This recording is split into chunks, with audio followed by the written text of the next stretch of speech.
En esta oportunidad tenemos el enorme privilegio de contar como expositor al doctor Mariano Natale. El doctor Natale es abogado de la matrícula, doctor en Derecho, coautor del anteproyecto de reforma de la Ley del Ordenamiento Procesal de la Provincia de Buenos Aires 15.057, docente de Derecho del Trabajo en la Universidad de Buenos Aires, tutor de tesis de maestría en Derecho del Trabajo de la Universidad Nacional de 3 de Febrero, docente de la Fundación de Ciencias Jurídicas y Sociales del Colegio de Abogados de la Provincia de Buenos Aires, representante ante la Comisión de Derecho Laboral de Colproba por el Colegio de Abogados de San Martín, conferencista y publicista. Mariano, muchísimas gracias y el auditorio es tuyo. Bueno, buenas tardes a todas y todos. Pregunta de rigor antes de seguir. ¿Me escuchan bien? Sí, sí. Bueno, sí. Muchísimas gracias entonces por la invitación al Colegio de Magistrados y Funcionarios de San Isidro. Muchísimas gracias a Fundejus y al Colegio de Magistrados y Funcionarios de la provincia. Gracias en especial a vos, Pablo, por la convocatoria, y a Andresito Pecho Fasano, también un amigo. Así que bueno, y por sobre todo gracias a todos ustedes por estar de manera remota, pero presente en la charla de hoy. 2 o 3 aclaraciones previo al inicio de la charla. La charla va a ser, tengo planificado que sea una charla corta, porque por más que no quiera, es un solo artículo que se modifica de la ley de contrato de trabajo. No es, si bien toca a todos, pero es un solo artículo. Los laboralistas conocemos de historias, de modificaciones legales, de leyes nuevas, a través de leyes de un solo artículo. La 14.927 es un ejemplo claro. Entonces, y se habla y hay ríos y ríos de tintas y escritos y escritos y escritos. Y sobre este tema también. En teletrabajo toca a casi todo el derecho del trabajo en sí. Pero ahora lo vamos a ver. Igual la idea central es que la charla sea corta, porque la atención, ya de manera presencial, según los pedagogos, no superar más de los 40-45 minutos, así que imagínense, de frente a una computadora tampoco es mucho más, y más aún cuando el que expone tiene el mismo tono de voz siempre que adormece al que escucha. Así que eso por un lado, y por sobre todo, porque en sí la charla, la idea de la charla, la parte más importante de la charla es el intercambio, es esas preguntas, es ese ida y vuelta que hay, el cual yo estoy plenamente abierto a que hagan todo tipo de preguntas y demás.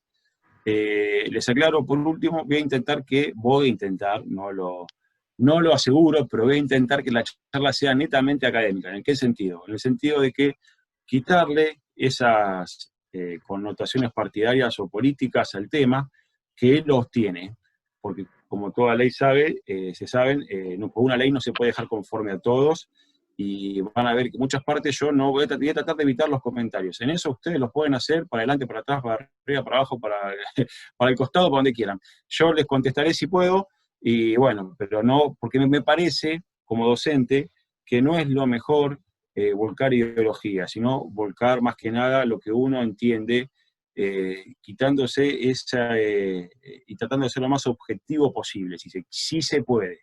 No hablo de la teoría pura de Kelsen, porque Kelsen, si me escucharía, se vuelve a morir, pero a lo que apunto es más que nada a tratar de ser lo más objetivo posible. Bueno, como saben, acostumbro a hacer PowerPoint para dormirlos bien a todos, así que bueno, espérenme, ahí les comparto.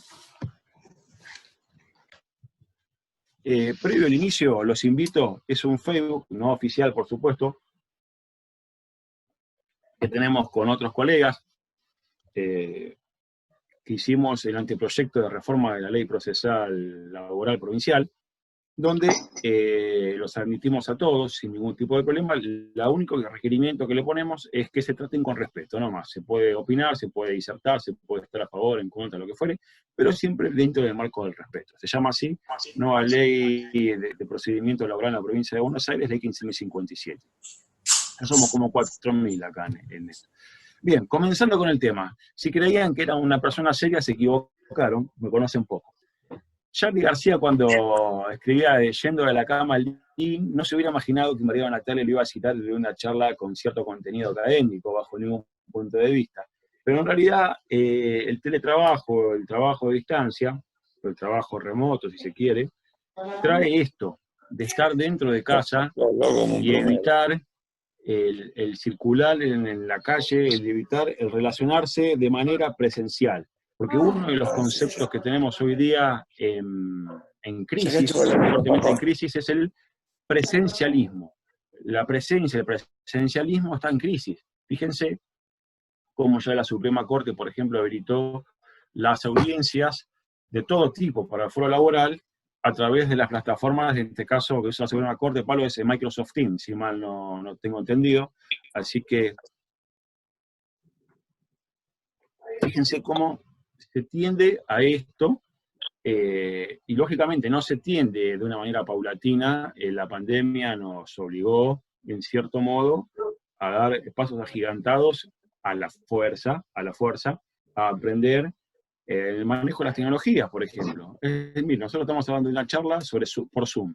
Yo tenía Zoom antes de la pandemia, pero les juro que no sabía cómo se usaba. Yo tenía Zoom. Y soñaba un día no ir a la facultad y dar clases a través de Zoom. Lo soñaba y yo pensaba por dentro mío, no, esto nunca va a pasar, nunca se va a dar, esto no. Me olvido. Y dicho y hecho, la Universidad de Buenos Aires aconseja a los docentes que den las clases por la modalidad de la plataforma Google Meet, Zoom o la que fuere. Así que con los pro y contra que esto trae. Y la tecnología, quieras o no, irrumpe en el mundo, en la vida y en el mundo laboral. Y en el mundo laboral ahora vamos a verlo más en detalle. Miren, el trabajo a distancia o el trabajo remoto, el trabajo a domicilio, mejor dicho, ya existía en la República Argentina, no es que no existía, no es que es un invento ahora con la 27.555, no. La ley de 1505 del año 1918, o sea, 102 años tiene, que ya está derogada esta ley, por 12.713, pero ya existía el trabajo a domicilio. No es que el trabajo a domicilio se da ahora, no, ya existía, y hay ciertas actividades propias, por la actividad en sí misma, que lo tiene más aceitado el tema que lo tiene el resto del trabajo a domicilio, como por ejemplo la industria del vestido. La industria del vestido lo tiene mucho más desarrollado en la historia propia de esta actividad que otras actividades, porque, por ejemplo, la construcción no se puede hacer a domicilio. El plomero no puede, el plomero va a ir a domicilio, pero no puede trabajar de su casa, de manera remota. Es algo que me haga un tutorial y me explique, mira, Mariano, sacá la tapita de la canilla, sacá el cuerito, pero eso es una explicación, no es que vine a hacer el trabajo. Entonces ya existía en la República Argentina, ya existía de manera tal que tiene 102 años. Lo que pasa es que ahora lo que se le agrega son las nuevas tecnologías, que es diferente. La ley 12.713 deroga la 10.505 y está vigente todavía con su reglamentación, con incorporaciones posteriores que fueron dejando la llaga de lado, porque esta ley tiene 90 y pico de modificaciones. No escucho nada, tendría que tener un parlante, eso me puedo comprar. Hola. Fíjense que se habilitó un micrófono. Esta ley 12.713 está reglamentada por el decreto 118.755 del año 42. Viendo un poquito más en el tiempo hacia aquí, la ley de contrato de trabajo tiene permitido el trabajo a distancia. En el 171 habla de los estatutos y las convenciones colectivas que regularán, o sea, el deber de reunir el trabajador y la forma de cálculo del salario en el caso del trabajo a domicilio. Fíjense que ya el artículo 171 del ST lo empieza a aceptar, y no solamente a aceptar, sino a regular, que es un paso más cualitativo que la aceptación. La aceptación es yo acepto, pero no digo nada. Acepto y regulo, ya estoy prescribiendo una norma. Y el 175, de la misma ley de contrato de trabajo, es un artículo que hoy día, vamos a decirlo como son, no tiene criterio ni aceptación pacífica, y no puede tenerlo porque cuando fue sancionado, no fue sancionado con una perspectiva de género como se considera hoy día. Bueno, ¿por qué? Porque si ven el texto propio que dice queda prohibido encargar la ejecución de trabajos a domicilios a mujeres ocupadas en algún local u otra dependencia de la empresa. Pero ¿por qué no se le prohibía a la mujer llevarse el trabajo a su casa? Se le prohibía porque la mujer tenía que seguir con la doble jornada de trabajo atendiendo al hombre. atendiendo a los chicos y cocinando luego de trabajar. Entonces, por eso la mujer no podía llevarse, y tiene prohibido, todavía está vigente, tiene prohibido llevarse el trabajo a su domicilio. Ese es el sentido propio del 175, y lo reitero, cuando se sancionó en el 74 no existía, sí existía, pero no se tenía la perspectiva de género tan clara como hoy día. Dentro de 40 años, 50 años dirán, cuando se sancionó la ley 27.555, pasó tal cosa que no tenían en cuenta, así que con el tiempo todo es más fácil de ver. A nivel internacional, la Organización Internacional del Trabajo, de la redundancia, en su convenio 177 sobre trabajo a domicilio y su recomendación 184, regulan el trabajo a domicilio. Con los convenios de la OIT son la forma de legislar, la forma de hacer una norma a nivel global, a nivel mundial. ¿Qué quiere decir esto? La OIT, la Organización Internacional del Trabajo, es la única organización que quedó viva luego de la sociedad creada por la Sociedad de las Naciones, luego de la Primera Guerra Mundial, y la intención propia era que no se vuelva a darse una Segunda Guerra Mundial. En la Segunda Guerra Mundial lamentablemente sucede, pero la OIT, la Sociedad de las Naciones, se disuelve y la OIT queda vigente. Esta organización centenaria redacta en su asamblea, redacta sus convenios, y en el 177 propiamente trata de igualar, tomando en cuenta las diferencias económicas, políticas, sociales, culturales y también religiosas que tienen las naciones que integran la OIT. Entonces, trata de dictar una norma básica, igualitaria, con fin propiamente de justicia social. Y estos convenios de la OIT no pueden ser interpretados libremente por cada nación, sino que deben ser interpretados conforme las recomendaciones que el Comité de Expertos de la OIT dicta. En este caso, el convenio 177 tiene que ser interpretado a través de la recomendación 184. La República Argentina ratificó este convenio 177 por ley 25.800. O sea, fíjense que ya está vigente, ya hay la regulación propia en la Argentina sobre el trabajo a distancia. Lo que no había, era el teletrabajo propiamente en una ley. Sí había resoluciones de la superintendencia que recomendaban y demás cuestiones que ahora vemos, pero no propiamente a nivel general.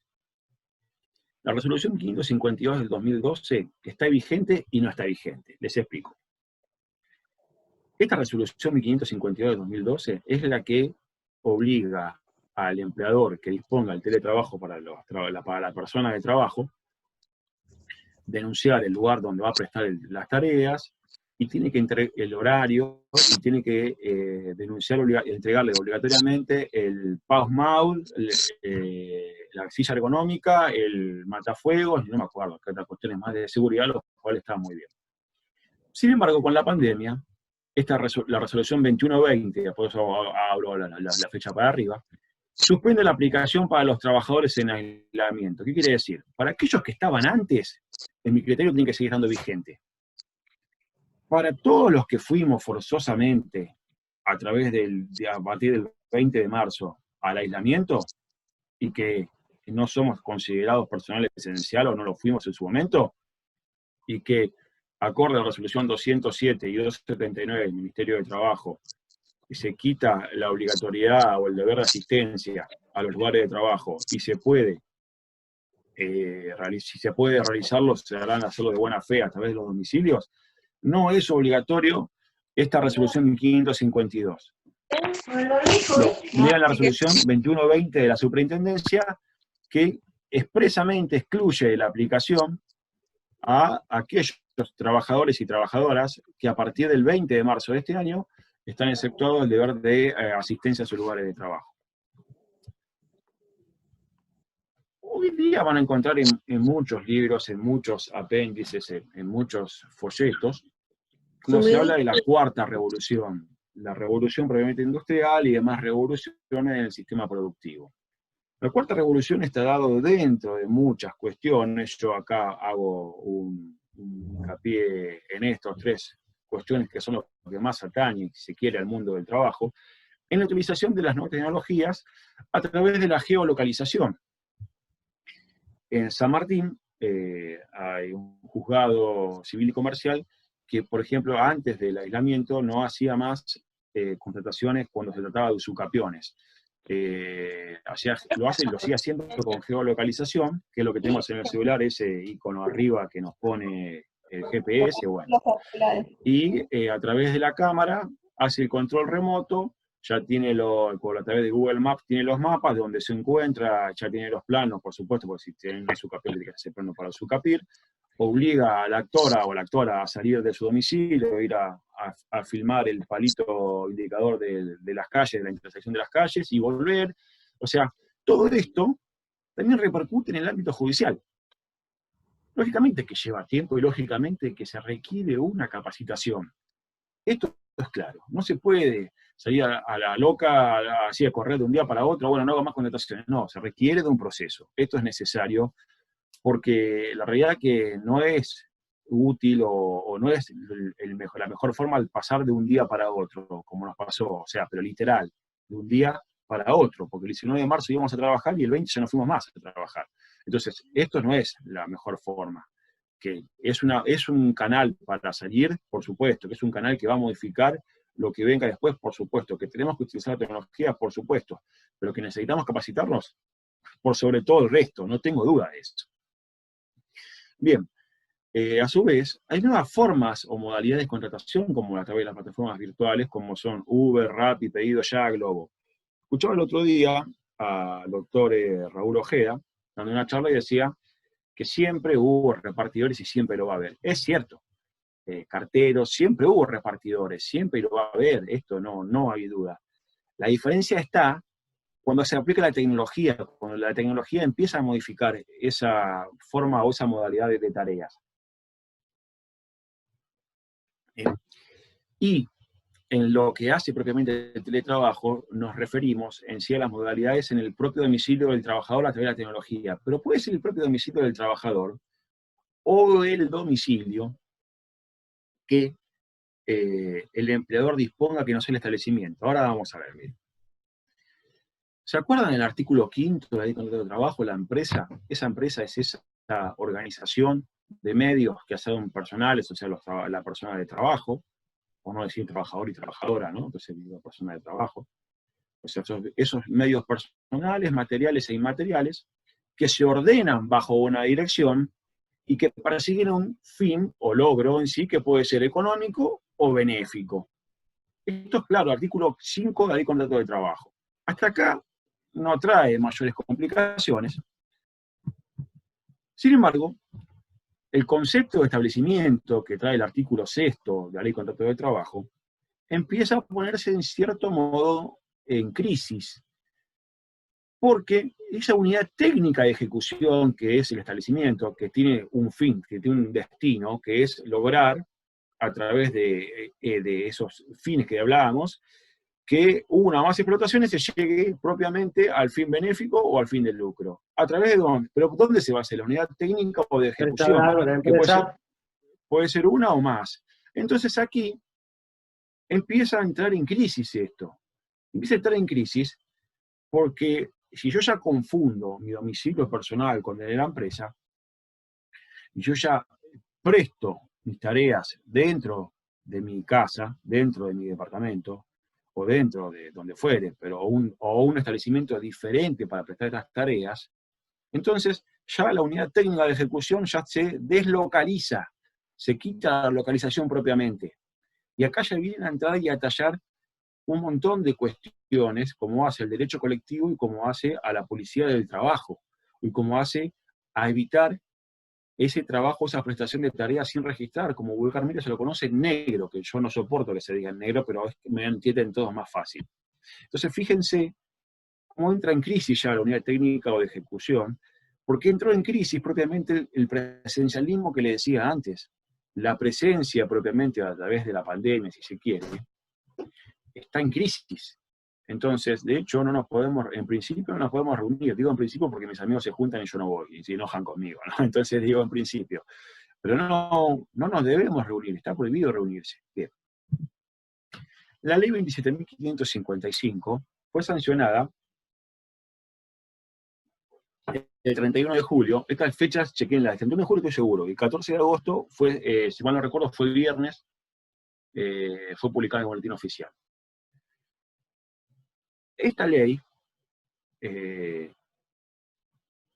yo creía, sin saber de política, que iba a ser pasar su trámite por el Senado sin complicaciones y que sea aprobada lisa y llanamente, porque en diputados, salvo una abstención, se aprobó por mayoría, o sea, todos los diputados la aprobaron. Surge en Cámara de Diputados, en la Honorable Cámara de Diputados como Cámara de Origen, y pasa a Cámara de Senadores. Lógicamente, ninguna Cámara es una escribanía de la otra, esto es clarísimo. Y cuando pasó a senadores, pasó con su dictamen, y surge propiamente este proyecto de ley, surge del conglomerado de 20 proyectos que tenían estado parlamentario en este momento, en junio de este año. Así que fue aprobada por mayoría en senadores, y sancionada el 31 de julio, y se publicó el 14 de agosto. Empezamos al revés. Quítense de la cabeza que el teletrabajo, esta norma de teletrabajo, este artículo 102 bis que trae la ley de contrato de trabajo, va a estar vigente durante el aislamiento. No va a ser así. El teletrabajo propiamente va a estar disponible a los 90 días posteriores. Este 102 bis va a estar disponible, o no quiero decir operativo, sino voy a decir vigente o aplicativo. Vigente no, aplicativo a partir del día 91 de que se declare la finalización del aislamiento. O sea, hoy tenemos la ley, hoy estamos a 24 de agosto. Hoy se finaliza con el aislamiento, bueno, tenemos que contar 90 días, no vamos, septiembre, octubre, noviembre, o sea, el 25 de noviembre ya estaría plenamente rigiendo esta ley, este artículo 102 bis. El derecho transitorio es el derecho más difícil de todos. Esto ya con la ley 15.057 terminé de detallar esta idea que tenía. Es el más complejo de todos porque no todos los días se modifica un sistema legal, no todos los días se modifica un código civil, y quieras o no, no hay mucho escrito sobre el derecho transitorio. Entonces es bastante complicado. Así que bueno, les reitero, este teletrabajo no está planificado para la pandemia. Puede llegar a darse el supuesto que no queremos, que ya esté vigente la ley y que tengamos que volver al aislamiento. Ahí sí, esta ley, este artículo 102 bis va a estar vigente para ese supuesto. Por ahora no. El artículo primero del concepto da el concepto de teletrabajo y trae la figura de los artículos 21 y 22 propiamente, o sea, el contrato y la relación de trabajo. Eso es lo que trae el concepto propiamente en el artículo primero. Y nos habla que puede darse en el domicilio del trabajador o en lugares o establecimientos diferentes que disponga el empleador. O sea, yo estoy con mi laptop, me voy ¿cómo se llama? Supongamos que está abierto el café, el Starbucks, me voy al Starbucks. Eso no, eso está prohibido, eso no es lo que corresponde. Eso no es el teletrabajo que está regulado. Salvo que el empleador diga, van a trabajar en el Starbucks, lo cual sería muy raro, es que Starbucks acepte, por ejemplo, pero bueno, digo Starbucks por decirlo, porque cuando yo estaba abierto iba, siempre había gente teletrabajando. Pero no es lo que el 102 bis regula. Y a su vez, el elemento determinante para que exista teletrabajo y no trabajo a domicilio es que se le incorpore la nueva tecnología y la tecnología de la información y la comunicación. Necesariamente tengo que hacerlo de manera remota. Y acá viene la diferenciación entre remoto y virtual. Remoto es algo que no está en el lugar presencial, algo que existe. Yo a ustedes, por ejemplo, veo a Marina Franco, la veo a Julieta, veo un montón de ustedes, veo que son casi 100 que están en esta charla. Y cada cual está en su domicilio, en su trabajo, donde fuere, pero cada uno existe. Estamos en una charla de manera remota, porque todos existimos. Si nadie existiera, y esta charla se estaría dando por algoritmos o por lo que fuera, esto sería virtual. Esta es la diferencia propiamente entre el trabajo remoto y el trabajo virtual. En el remoto forzosamente requiere la presencia de una persona física. En el virtual no. Entonces, para que lo entienda, cuando digan vamos a tener audiencias virtuales, no van a tener audiencias virtuales, van a tener audiencias remotas voy a hacer teletrabajo virtual, no van a hacer teletrabajo virtual, van a hacer teletrabajo remoto. Con el elemento propiamente determinante, ¿qué es esto? La tecnología y la información. La modalidad de teletrabajo, y digo modalidad, ¿por qué? Porque es una nueva modalidad que se incorpora, y por eso, por técnica legislativa, se lo pone en el 102 bis. ¿Por qué? Porque la ley de contrato de trabajo traía o prescribía 5 modalidades propiamente, como son el plazo fijo, en los artículos 93 a 95, el trabajo eventual, en el 99 y 100, la modalidad de trabajo de temporada, los artículos 96 y 98, el trabajo por equipo, en los artículos 100 y 101, y el tiempo parcial, que es la última modalidad que estaba incorporada, que era el 92 ter. Bien, aquí se incorpora el 102 bis. Por técnica legislativa y por una cuestión, si se quiere, democratizadora del contrato de trabajo, se lo incorpora como una modalidad y no como una modificación al contrato de trabajo a través del ius variandi, artículo 66 del contrato de trabajo. Esa es la idea propiamente que tiene de incorporarse en el 102 bis y no en el 66. Y trae esta ley, esta modalidad de teletrabajo, esta ley 27.555, un piso, de ahí para arriba. O sea, lo que conocemos como el orden público laboral, de acá para arriba. Así lo dice claramente esta ley 27.555, y a su vez, la propia ley deja asentado que va a ser necesaria una nueva ley especial sobre este tema, y a su vez otorga lo que se conoce como disponibilidad colectiva, que es darle a los sindicatos y a los empleadores agrupados esa posibilidad de modificar el convenio colectivo de trabajo e incorporar el teletrabajo en base a cada rama, actividad, oficio o profesión, que es lo que se conoce como la comisión negociadora. Ahora lo vamos a ver, que no sé si se recuerdan del derecho colectivo la diferencia entre comisión negociadora y comisión paritaria. Pero recuerden, esta ley incorpora el artículo 102 bis a la ley de contrato de trabajo, como una modalidad más de prestación, como una forma más, como decía Justo López, de dar esa solución en base al tiempo, en base a ese objeto, de dar la solución a la constitución, cumplimiento y extinción. O sea, durante todo el tiempo del contrato de trabajo o de la relación de trabajo, mejor dicho. Los derechos y obligaciones que prescribe la ley trata en todo tiempo la ley, en todo momento, de darle la igualdad de derechos al trabajador remoto o teletrabajador que el trabajador presencial. En esto trata de compensarlo de la misma forma. Incluso en el derecho colectivo, en la posibilidad de tener un representante o representantes teletrabajadores. Por lo pronto, es un poco complejo que se dé, pero puede llegar a darse y tiene que estar regulado. ¿Por qué? Porque a su vez, desde que se sanciona, el Ministerio de Trabajo va a tener 90 días para hacer la regulación de esta ley. La jornada de trabajo es uno de los principales puntos que se le cuestiona. ¿Por qué? Tiene que ser acorde a la jornada convencional, a la jornada igual, a la jornada de trabajo normal y habitual. Pero a su vez, requiere forzosamente que sea pactada por escrito. Tiene que ser pactada por escrito la jornada laboral. Y ya sea por hora o por objetivos. Y acá empezamos en un tira y afloje.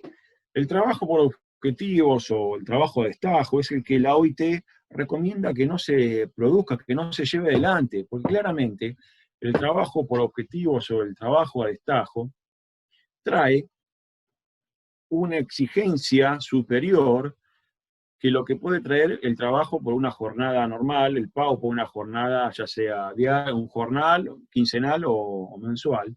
Y eso puede traer mayores riesgos en el trabajo. Esto lo dice la OIT.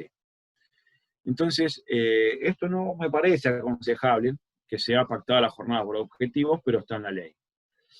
Y el derecho a la desconexión, y aquí es un error conceptual, llamar derecho a la desconexión, porque lo que se desconecta son las máquinas, no las personas. las personas le decimos desconectate, desenchufate sábado, domingo o feriado o el día de que me toque de descanso. Esto es lo que se llama el derecho a la desconexión. Entonces, para que esto no se lleve adelante, para que esto no se violente al sistema propiamente, a la jornada, perdón, propiamente, no al sistema, ¿qué es lo que trae la ley? Trae forzosamente que el software que vaya a utilizar el empleador, el software, tiene que ser registrado en el Ministerio de Trabajo, como autoridad de aplicación. Y a su vez, ese software no debe permitir, en principio, conectarse antes o luego del horario. Por ejemplo, si yo voy a trabajar de 8 de la mañana a 4 de la tarde, me debería permitir conectarme 7:45 hasta, no sé, 16:15, por ejemplo. Entonces, luego debería cortarse. Esta es la forma de desconexión, por eso se habla de desconexión, pero lo que se desconecta, y reitero, es el sistema, es la computadora, es la máquina, no la persona. Y la imposibilidad de que el empleador se comunique con el trabajador finalizado ese horario. Bueno, esto es casi imposible de que se lleve en la práctica si no hay buena fe de las partes. Si yo soy empleado, soy trabajador, y trabajo hasta las 4 de la tarde, y a las 6:30 me llama el empleado para decirme, ¿le pagaste a fulano de tal? Te fijaste tal cosa, cosas que no son de urgencia, cosas que no se ponen en riesgo la empresa, cosas que no se ponen en riesgo la integridad de mis compañeros de trabajo. Entonces, a esto, por más que la computadora se apague, el teléfono me van a seguir llamando. Entonces, esto es necesario forzosamente la buena fe de las partes. Algo que no les dije, el teletrabajo está dado según el perfil de las personas. Y ahora lo vamos a ver con la reversibilidad. ¿Por qué? Porque el teletrabajo no es para todos. Lo que a mí me puede servir hoy día puede ser que no me sirva el día de mañana. Y eso va con el perfil de cada uno, de cada persona en sí. Hay gente que dice, yo soy mucho más productivo yendo al lugar de trabajo, y hay gente que te dice, no, yo prefiero quedarme en mi casa, bueno, me quedo en mi casa. Bien, las tareas de cuidados a personas, propiamente la ley, y lo pone de manera tan central, y la sanción es tan fuerte, que le aplica forzosamente la ley antidiscriminación. Esta ley 23.592, que está en el Código Penal, que cuando se empezó a aplicar el derecho del trabajo nos cuestionábamos si correspondía o no, y luego decía la doctora Estela Ferreirós, decía, si el trabajador no pierde su condición de persona por ser trabajador, ¿por qué no la puedo aplicar? ¿Y con qué razón? ¿No? ¿Cómo marcaba el camino la doctora Ferreirós? Esta ley antidiscriminación viene a ser el sistema de defensa para aquella persona de trabajo que forzosamente tenga a su cargo el cuidado de personas, sean menores de 13 años o sea con personas que requieren forzosamente el cuidado permanente. Y aquel empleador que así no lo entienda podrá ser considerado y sancionado por la ley antidiscriminación. Sin embargo, la propia ley, como la mayoría, se lo dije al principio, trata forzosamente de llevar todo a la disponibilidad colectiva, o sea, a la negociación colectiva. La voluntariedad es la contrapartida de la reversibilidad. ¿Qué quiere decir esto? Si nos vamos, supongamos que salimos del aislamiento y ya empezamos con esta ley dentro de 90 días de manera obligatoria, nos vamos al 25 de noviembre, por así decirlo, y aquel trabajador que quiera irse a hacer, o dedicar, o pasar, o mantenerse en el teletrabajo, trabajador o trabajadora, me refiero, por supuesto, va a tener que comunicarlo al empleador de manera voluntaria y por escrito. Sí, va a pactar su jornada por escrito o va a mantener su jornada por escrito. Y esto es voluntario, no puede ser obligatorio. Y acá la ley empieza con un gris.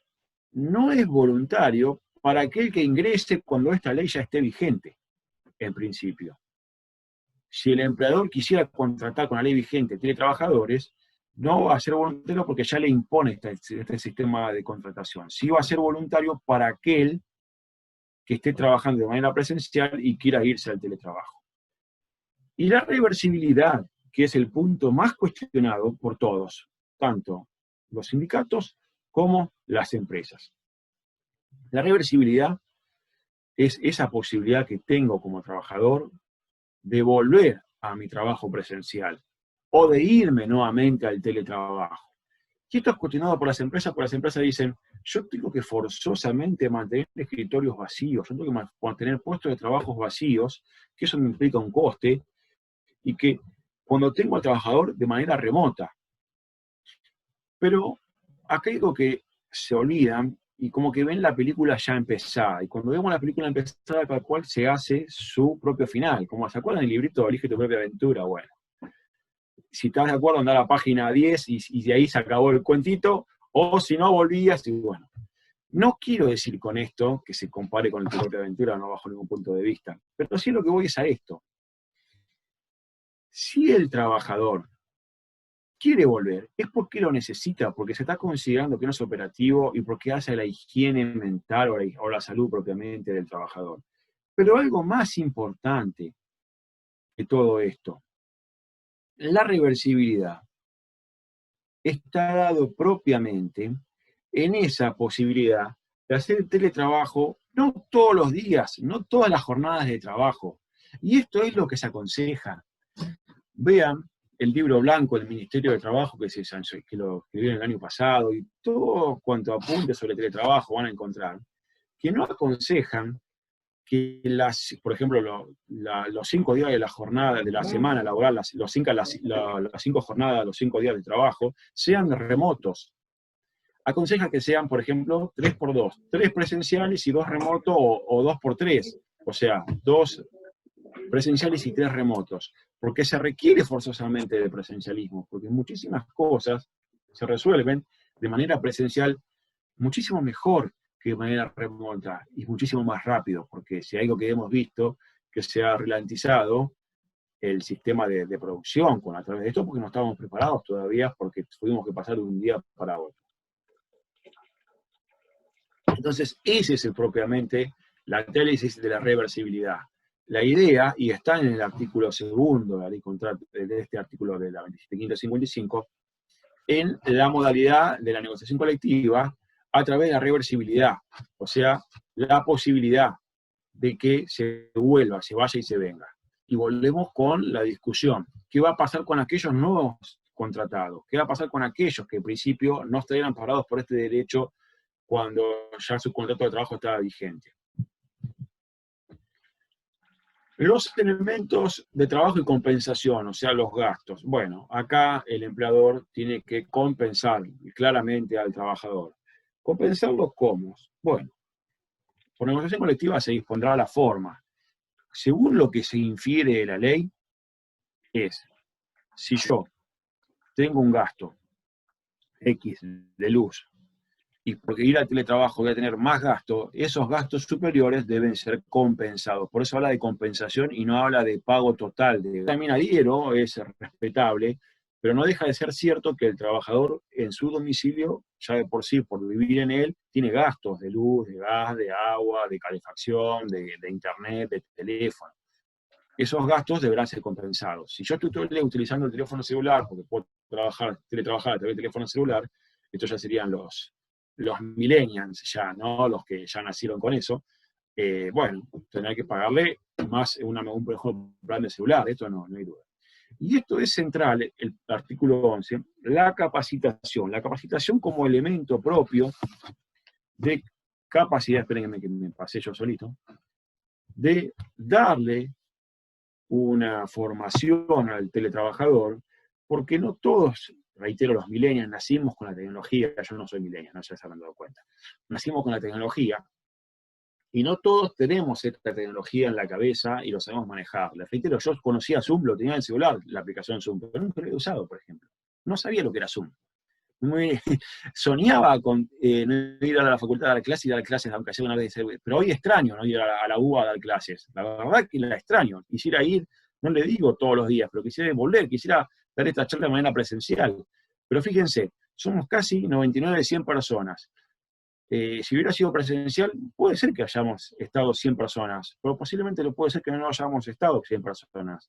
Fíjense cómo ayuda, porque me quita el tiempo del traslado, el costo que implica el traslado, el llevar el auto, el estacionamiento, o el colectivo, o lo que fuere, el volver.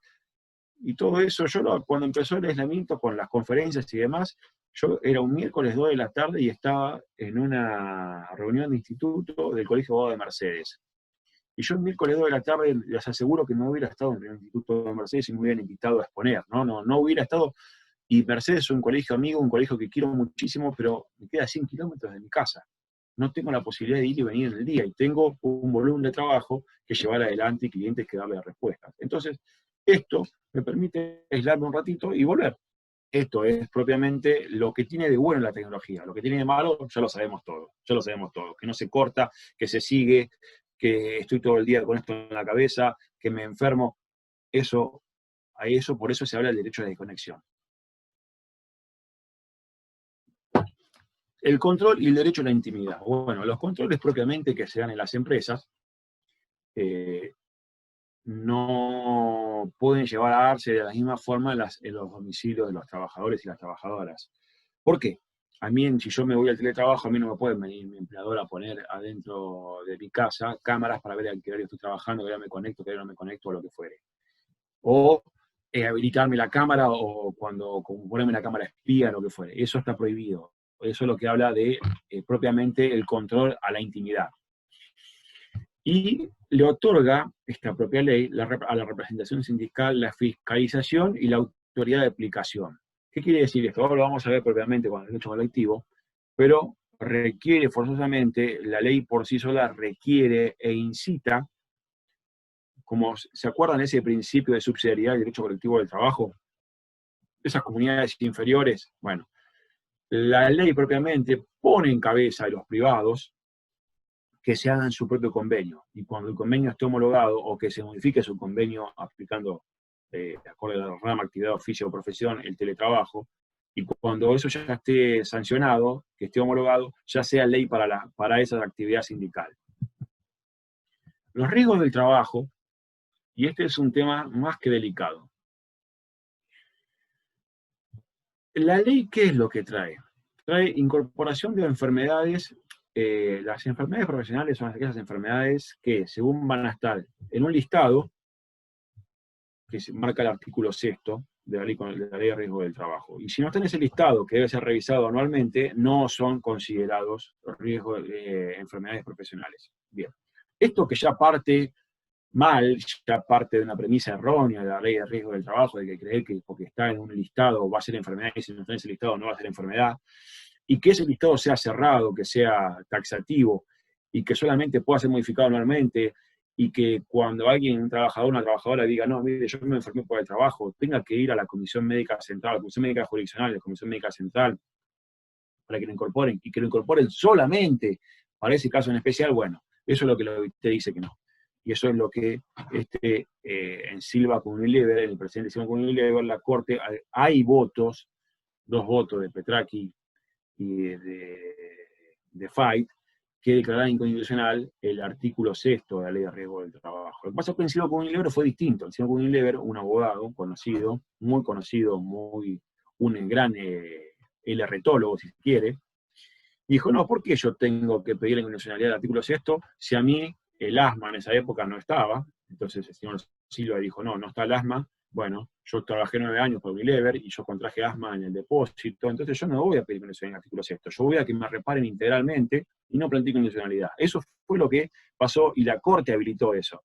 Hoy día, con el COVID-19, lo vemos más claramente, que el listado propiamente no puede ser taxativo, porque surge un SARS-CoV-2 o surge una enfermedad que nadie tenía en los planes y que hay que incorporarla por la ventana como lo trajo el decreto, proponerlo, darle un reconocimiento. Y acá vienen los problemas. ¿Por qué? Porque si la Comisión Médica Central va a tomarse su tiempo para incorporar a esa negociación colectiva, a esas enfermedades, la negociación colectiva lo va a modificar antes. Entonces, y recuerden que el artículo 1 de la Ley de Riesgo del Trabajo, en los objetivos, no solamente está la prevención y disminuir la siniestralidad, sino también está fomentarla en la negociación colectiva, el último párrafo del artículo 1 de la Ley de Riesgo del Trabajo.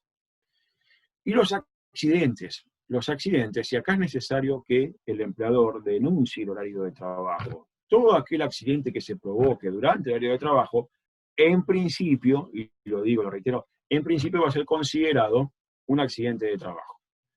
Ahora viene la casuística, que es la que no me gusta ni hablar. Pero yo lo pongo, por ejemplo. Si yo soy un teletrabajador administrativo y durante mi horario de trabajo me quemo con la plancha, ¿es accidente de trabajo? Según la ley, sí. Pero según la lógica me va a decir, no, ¿por qué estaba planchando? Si usted hubiera estado dentro de la empresa no estaría planchando. Ahora distinto es, si yo me accidento, me caigo, o se me cae el vaso encima, o se me cae el café encima. Ahí sí es un accidente. Pero, o sea, la casuística, y va a haber miles de supuestos de esto, se los aclaro. Hay charlas especiales sobre los riesgos del trabajo, la seguridad de higiene en el teletrabajo, las recomiendo en su mayoría, porque hay casuísticas, hay miles de supuestos de estos. Y seguro, no estoy leyendo el chat, pero seguro que alguna pregunta de esta hay en el chat. La negociación colectiva, bueno, ya vamos finalizando. Por eso le decía que una charla corta. No sé si recuerdan la diferencia entre comisión negociadora y comisión paritaria. La comisión paritaria es lo que conocemos todo el día porque tenemos un país inflacionario por excelencia. Entonces, todos los años, a cada 6 meses, vemos la forma de actualizar y nos llamamos actualización y vemos cómo los sueldos los compensamos con la inflación. Lo cual no quiere decir que tengan mejores condiciones de trabajo. No, estamos actualizando los sueldos. Y la inflación le cabe a todos los gobiernos, no es pura y exclusivamente. En la República Argentina viene de que yo nací, o no, mucho antes que yo nací. Mucho antes no, un poquito antes. Pero bueno, ahora bien, la comisión paritaria es la que se reúne para debatir cuándo el convenio colectivo de trabajo ya está vigente. Ya está sancionado, ya está homologado, ya está vigente para una rama de actividad, oficio o profesión. En cambio que la comisión negociadora es esa que se va a conformar especialmente para sancionar ese nuevo convenio colectivo de trabajo o para modificarlo, o para incorporarle, como manda esta ley 102 bis, a cada rama de actividad, oficio o profesión, la nueva disposición para ese convenio. Y acá viene donde los sindicatos, con razón, dicen, me obligan a negociar el teletrabajo para incorporarlo a mi convenio colectivo de trabajo y no son los mejores momentos de ocupación. Y es cierto, no es el mejor momento para renegociar todo un convenio colectivo de trabajo. Y tampoco es el mejor momento, si se quiere, por el desempleo que ha subido debido fuerte a la pandemia, para renegociar condiciones. Pero sí es necesario renegociarlas. ¿Por qué? Porque estamos teletrabajando, mejor dicho, y no tenemos una normativa que nos proteja. Entonces ven cómo, depende del cristal con el que yo lo veo, tengo para dar una respuesta, tengo para dar otra. Por eso lo que le decía es que trato de dar la charla lo más, si se quiere, entre comillas, porque no lo soy, académicamente posible. La negociación colectiva forzosamente debe tener la representación de los teletrabajadores dentro del derecho colectivo sindical, o sea, tiene que estar el representante sindical teletrabajador. Y debe tener, a su vez, el derecho propio de seleccionar y elegir y dar sus autoridades y que esto puedan acceder a los teletrabajadores, o sea, el trabajador a distancia con las nuevas tecnologías, al igual que lo tiene el trabajador presencial. ¿Por qué? Porque es algo muy básico, es el artículo 16 de la Constitución Nacional, el principio de igualdad. Acá viene uno de los temas más complejos que realmente van a tener que ingeniarse para ponerlo en marcha. Y digo ingeniarse porque no es sencillo el tema. ¿Por qué? Las inspecciones del trabajo, dado por el artículo 32 de la ley 25.377, le da a la policía del trabajo la posibilidad, sin una orden de un juez, de allanar un domicilio, allanar una empresa. Consideran que hay trabajo no registrado, consideran que hay trabajo, no sé, creen que hay una textil y encuentran en la vereda retazos de tela, entonces llaman a la policía y tienen la participación de la policía, está obligado a ayudar, llaman a un cerrajero, tiran la puerta abajo e inspeccionan. Bien, acá van a inspeccionar un domicilio de un trabajador o una trabajadora, la persona de trabajo. Entonces, a esto me refiero. Se van a tener que ingeniarlo de manera tal que si consideran que existe trabajo no reglamentado, puedan ingresar al domicilio, siempre y cuando así lo requieran, las condiciones así lo justifiquen.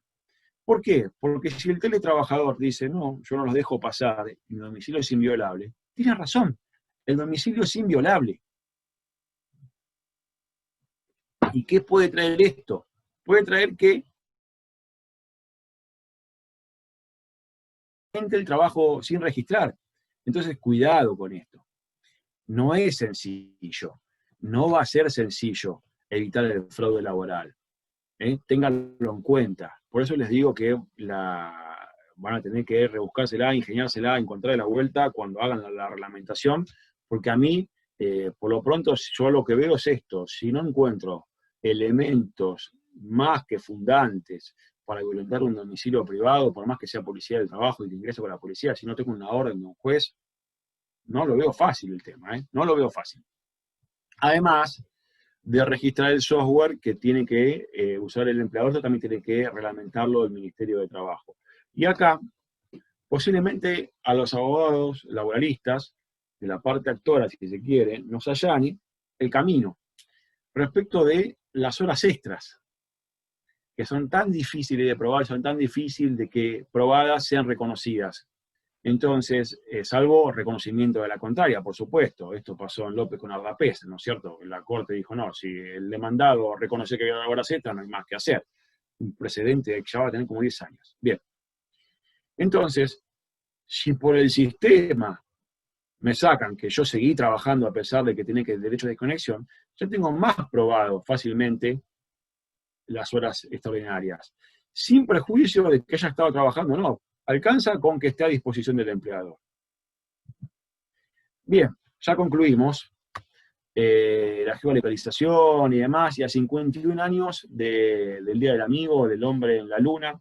Yo no sé si algunos, yo creo que sí, dicen que llegó el Hombre a la Luna, lo que yo dudo que el rover lunar, el auto lunar, haya funcionado. Eso sí dudo, porque la verdad que salvo que haya sido eléctrico, porque lo estuve buscando y no les juro que lo vengo leyendo, buscando y no lo puedo encontrar, pero no sé cómo puede hacer un autocombustión, cómo puede quemar combustible si no tiene oxígeno en la Luna, ¿no? Pero bueno, supongan, pero el hombre sí llegó a la Luna. A 51 el hombre a la Luna, todas estas visiones, todas estas ideas, todas estas modalidades, toda esta tecnología viene a cambiarnos realmente la vida, viene a entender que la ley de contrato de trabajo fue pergeñada por un momento determinado, y que modificarla no implica forzosamente flexibilizar el derecho del trabajo, implica ayornarlo. Pero si algo que no tenemos que hacer es dejar que el hombre de trabajo pierda sus derechos. Esto no. Esto lo que no quiere nadie, si se quiere. Ningún laboralista que se jacte de tal va a querer que un trabajador o una trabajadora pierda derechos. No. Si es necesario, como vimos, por ejemplo, artículo 175, un ayornamiento respecto a las nuevas modalidades de trabajo, porque si no lo ayornamos, va a quedarse afuera mucho trabajo dependiente. Va a quedarse afuera muchas relaciones laborales, de esa valla que da el 21, 22 y 23. Yo quisiera, y ya me excedo, yo quisiera que el teletrabajo, yo quisiera que la valla del trabajo dependiente se vaya también más allá de aquel trabajador propiamente dependiente, que vaya, como por ejemplo al TRADE, al trabajador autónomo dependiente económicamente que tiene en España, porque requiere de una protección el hombre de trabajo, no solamente el hombre de trabajo del 14 bis. O sea, tengo esta finalidad protectoria, y esto la mayoría lo tenemos. Entonces, pero si nos sentamos a negociar, podemos negociar y poner un piso de acá para arriba, ajustando o ayornando al derecho del trabajo. Porque cuando, esto lo dijo Mario Benedetti en una conferencia, dicen que no fue de él, sino que fue de un autor colombiano, cuando creíamos que teníamos todas las respuestas, de pronto cambiaron todas las preguntas. Así que bueno, y con esto concluyo, le agradezco a Charlie García, al maestro del rock nacional, que jamás se hubiera imaginado que íbamos a usar en Yendo de la Cama al Living para una charla de teletrabajo. Muchas gracias a todos ustedes, y ahora los escucho. Muchísimas gracias, doctor Mariano Natale. Un privilegio poder escucharlo. Se multiplican los agradecimientos en el chat y las felicitaciones por la claridad que nos tenés mal acostumbrados. Algunas de las preguntas Gracias. que han surgido, algunas de las preguntas que han surgido en el chat, seguramente van a aparecer algunas. Me gustaría, bueno, hacértelas en este momento. La primera, la reversibilidad. Pregunta si no debería de ser bilateral. ¿Cuál es tu opinión al respecto? Sí, podría ser bilateral. El tema es que cuando es bilateral, ya vamos a las modificaciones del artículo 66. Cuando lo bilateral me refiero al empleador. Cuando es el empleador el que dice, bueno, basta, te vas al teletrabajo o volvés del teletrabajo al domicilio, al establecimiento, ya no sería técnicamente reversibilidad, sino sería modificación en contrato de trabajo, el 66 de la ley de contrato de trabajo. Entonces ahí habría que modificar el 66, no tanto. La reversibilidad está hecho como un sistema, una garantía en favor del trabajador, no en favor del empleador. Así que la reversibilidad tiene esa télisis, está hecha para la persona de trabajo. El problema de la reversibilidad en sí está en aquellos que se han contratado posteriormente. Una aclaración que yo no dije antes que me preguntes, Pablo, creo que me lo comí. Lo que debe regularse es el trabajo afuera del país, que lo disponen los convenios colectivos del trabajo, el tope de la cantidad de teletrabajadores a distancia. ¿Por qué? Porque tengo una empresa y puedo contratar trabajadores en Estados Unidos, en Costa Rica o en Japón. Entonces, por disponibilidad colectiva, yo debería poner el límite de cuántos contratos hago con trabajadores que viven en el exterior. A eso me refiero. Yo no creo que estaba en el punto y no lo expliqué, me parece. Omisiones positivas, ves que tengo autocrítica. Perfecto. Pasamos a la siguiente. Entonces, Sí. si durante el aislamiento se comienza bajo la modalidad de teletrabajo, ¿no? ¿Se puede solicitar posteriormente tareas en forma presencial si se demuestra que es imposible continuar con el débito en el lugar, bueno, en el hogar? Es que la ley no está hecha para el aislamiento. La ley dice que van a entrar a regir 90 días después del aislamiento. Pero supongamos que se contrató, no sé, el ejemplo, no sé quién hizo la pregunta. Supongamos que se contrató la ley y estaban teletrabajando y la ley y el teletrabajador dice, no, yo no puedo más, o el empleador dice, no, vuelva. Bueno, si el empleador lo dice, va a tener que demostrar ¿por qué? Porque la propia ley le dice que es más o menos como el artículo 66, tiene que las modalidades así lo justifiquen. Y si el trabajador dice, no, bueno, yo vuelve, no debe haber inconvenientes con eso. Pero recuerden que la ley no está planificada para el aislamiento, pero sí recuerden algo, que se lo dije, esto sí se lo dije, el problema que se puede dar si Dios no lo permita, salimos del aislamiento y después tenemos que volver al aislamiento. Ahí sí no sé de qué nos disfrazamos, como dijo Bilardo, nos disfrazamos de árabe y nos vamos, se tienen que ir, ahí sí. Bueno, una de las preguntas también estaba relacionada con la compensación a la que hacías referencia, ¿sí? De los gastos en los que incurre el trabajador que está realizando teletrabajo, y si son parte del salario, o si tienen naturaleza salarial, mejor dicho. Y entramos en un problema acá, porque la ley no lo aclara, no dice que tiene que ser, habla de compensación. Entonces empezamos. Ustedes bien saben, por el plenario de la Cámara del Trabajo, entienden que los bonus y las compensaciones no son parte del salario. En cambio, en la provincia de Buenos Aires sí lo consideran parte del salario. Entonces le ponemos todo y demás por el estilo. Entonces, en principio, yo creo que sí. Yo creo que sí porque soy abogado de parte actora por excelencia, me sale adentro lo llevo al propio operario, pero que yo lo diga no quiere decir que así sea, ¿eh? Esto se requiere de un planteamiento y se requiere de un desarrollo jurisprudencial, que por lo pronto no hay, porque esto se sancionó, se publicó el 14 de agosto, es demasiado nuevo. Todavía no llegamos a eso, querido Mariano. Y otra de las preguntas es qué pasa con las empresas que no tienen oficinas físicas o personas independientes que contratan trabajadores a los fines solamente de consultas o investigaciones.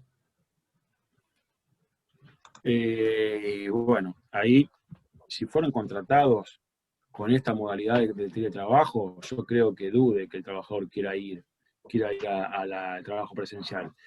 Y yo en ese caso va a necesitar forzosamente la representación sindical del trabajador que quiera ir forzosamente al trabajo presencial. El tema es, ¿a dónde voy? Si no tengo un establecimiento, si no tengo dónde ir. Esto es como un poco la reinstalación cuando la empresa cerró. Sí, el juez me reinstala, pero ¿a dónde me reinstala? Si la empresa cerró, no está más la empresa, no existe más. Y acá es un poco parecido, o sea, el ejemplo, si yo lo entendí bien. El teletrabajador que quiere ir a un lugar de trabajo donde no existe. ¿Sería eso? ¿Y Claro. dónde lo pongo? ¿Cómo hago? La práctica, ¿cómo hago para ponerlo? Si no tengo ese artículo 5, que es la empresa, tengo la empresa, no tengo el artículo 6, el establecimiento. ¿A dónde lo pongo? No existe estructura, entiendo que no existiría estructura física en donde poder prestar servicios en forma presencial. Claro. Y ya aprovechando de tu generosidad, Mariana, me gustaría hacer una última pregunta que está relacionado con la representación gremial de los teletrabajadores, ¿sí? Si existe, Sí.